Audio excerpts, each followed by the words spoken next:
उपमुख्यमंत्री देवेंद्र फडणवीस यांनी आपली खुर्ची सांभाळावी असा पलटवार संजय राऊतांनी केलाय। फडणवीसांनी राम मंदिराच्या मुद्द्यावरून उद्धव ठाकरेंवर निशाणा साधला होता। उद्धव ठाकरेंसोबत एक मंथरा असल्याचा घणाघात केला होता आणि त्याला राऊतांनी उत्तर दिलंय। ज्यांनी रामाला नाकारलं त्यांच्या मांडीला मांडी लावून बसले आहेत। अरे लाज वाटली पाहिजे तुम्हाला, पण त्यांची चूक नाहीये। रामायणात देखील मंथरेचं ऐकलं की काय होतं हे रामायणाने सांगितलं। उद्धव ठाकरेंसोबत एक मंथरा आहे।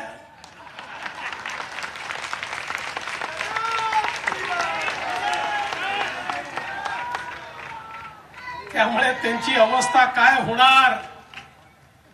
बरं, तिकडे तर राजा दशरथ तरी होते, ते पुण्यवान राजे होते।